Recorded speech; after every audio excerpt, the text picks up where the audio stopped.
yang tidak pernah dicontohkan oleh Nabi, maka itu adalah bid'ah, dolalah finnar, sesat, konsekuensinya masuk neraka. Dia salah mendefinisikan bid'ah. Bid'ah yang dimaksud dalam hadis itu adalah ketika kita sholat tambah-tambahin, sholat isya jadi 5 rakaat. Itu maksudnya, yang bersifat hubungannya ibadah wajib, yang terkait dalam rukun Islam yang 5, syahadat dirubah, bid'ah. Tapi kalau amaliyah yang berkaitan dengan muamalah, tidak pernah dicontohkan oleh Nabi, tapi ada manfaatnya, ini yang dinamakan bid'ah hasanah, bid'ah yang mengandung kebaikan. Ya. Sahabat Abu Hurairah pernah membuat satu untalan butiran sebanyak 2000 yang berupa tasbih. Dia membaca subhanallah, subhanallah, subhanallah sebanyak 2000. Tapi hal ini tidak pernah diperbuat oleh Rasul. Rasul diamkan. Kembali pertanyaan dia, apakah perbuatan yang tidak pernah dicontohkan oleh Rasul itu salah? Abu Hurairah paling dekat sama Nabi. Sahabat Abdurrahman bin Auf, setiap dia keluar rumah, masuk rumah, amalannya cuma baca ayat kursi. Dia baca di pojokan rumah. Nabi tahu, Nabi nggak pernah ngelakuin, tapi Nabi diam. Ini artinya perbuatan yang tidak pernah diperbuat oleh Nabi, tapi diperbuat oleh sahabat, mengandung kebaikan, hukumnya boleh. Karena di dalam tahlil ini ada kalimat zikir, ada bacaan Quran, Fatihah, dan lain sebagainya. Kemudian kalau kita merujuk kepada kitab Al-Hawi Al-Fatawi, dia seorang ulama pengarang Imam Tafsir Jalalain. Bapak buka kalau punya tafsirnya. Al-Hawi Al-Fatawi, Imam Jalaluddin As-Suyuti, pengarang tafsir Imam Jalalain, kan ada 2, Jalaluddin Al-Mahali dan Jalaluddin As-Suyuti. Di pertengahan surat, Jalaluddin Al-Mahali meninggal dunia, diteruskan oleh Imam As-Suyuti. Di dalam kitabnya Al-Hawi Al-Fatawi, di situ dijelaskan telah menjadi satu kebiasaan setelah generasi sahabat sampai sahabat, ketika ada orang meninggal dunia, para tetangga umat muslim memberikan makanan. Sudah menjadi kebiasaan.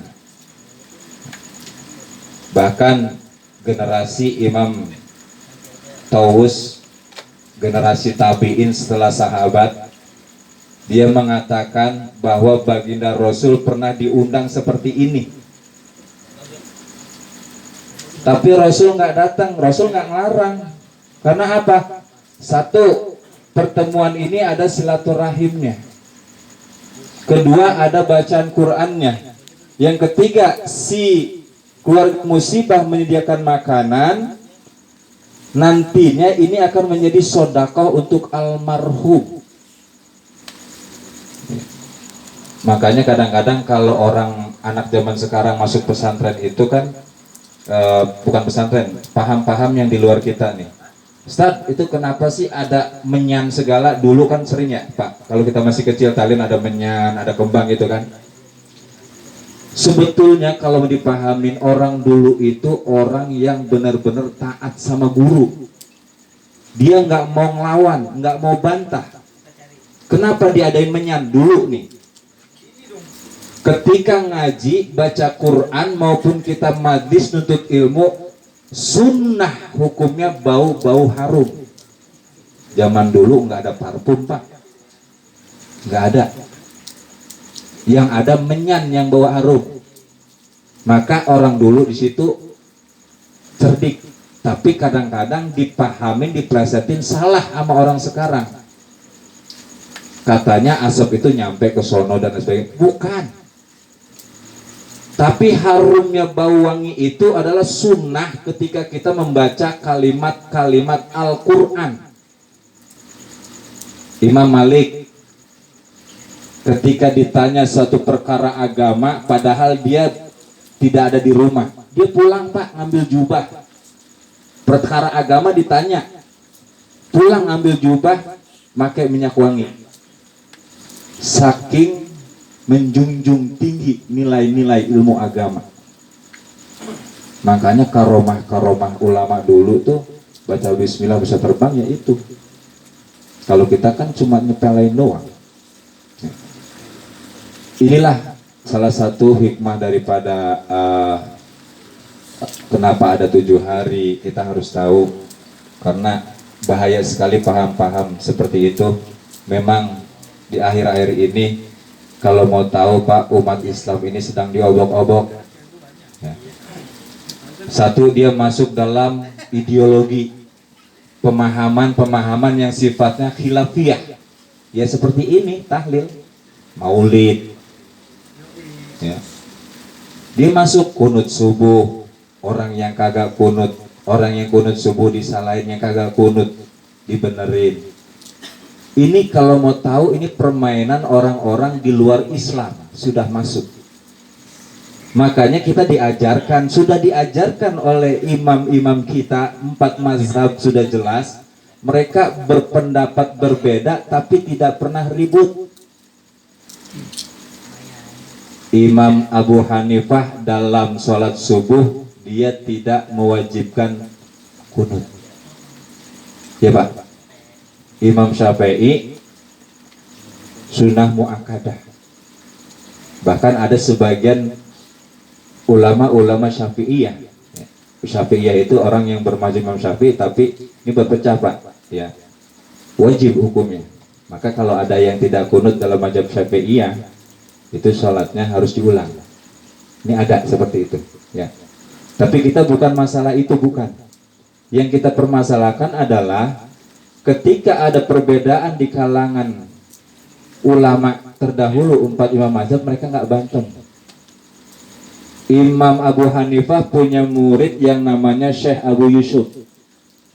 Abu Yusuf itu pernah datang ke padepokannya Imam Syafi'i bersama teman-temannya. Kebetulan yang namanya datang itu pasti nginep. Karena tamu kehormatan, Imam Syafi'i menyuruhlah Abu Yusuf jadi imam. Kalau dia nurutin gurunya, sholat subuh nggak pakai kunut, pasti diikutin. Tapi kenapa ketika berada di Imam Syafi'i pada pokannya, dia mengadakan kunut subuh?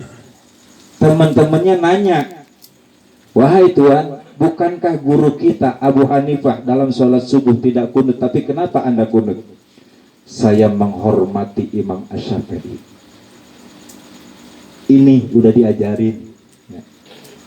Jadi kita kurang yang namanya ihtiram, menghormati pendapat orang lain dalam hal agama. Ini sebagai pengantar, penguat kita, jangan sampai perbedaan yang ada kita jadi musuhan, karena biar bagaimanapun kita ini adalah saudara. Wa'tasimu bihablillahi jami'a wala tafarraqu. Bapak Ibu jamaah Majelis Takziah rahmati Allah Subhanahu wa taala, kemudian hikmah daripada kita mendoakan almarhum di sini bahwa suatu saat kita pun akan mengalami hal yang sama. Al-mautu babun wa kulluna sudakhilun. Kematian itu ibarat sebuah pintu yang tiap-tiap manusia akan melewati pintu itu. Cuma perkaranya adalah kapan, di mana, dalam keadaan apa kita mati. Itu yang kita nggak tahu. Kita mati pengen husnul khotimah, tapi kadang-kadang perbuatan kita jauh dari husnul. Kenapa itu kita diserukan untuk istiqomah? Takut-takut kalau kita itu dipanggil oleh Allah dalam keadaan yang memang tidak baik.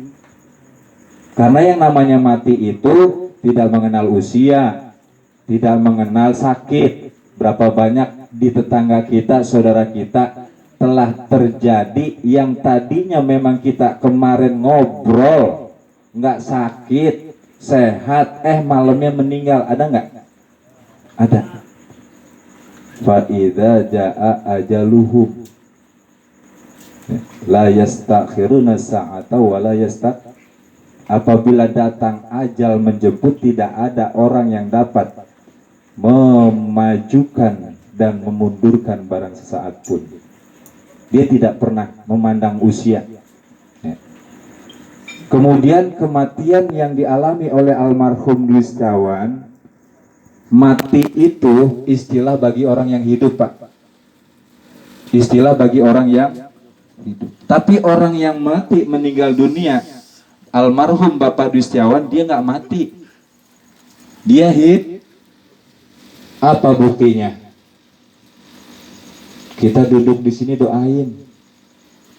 Berarti kita yakin kalau almarhum Dwi Setiawan ini hidup.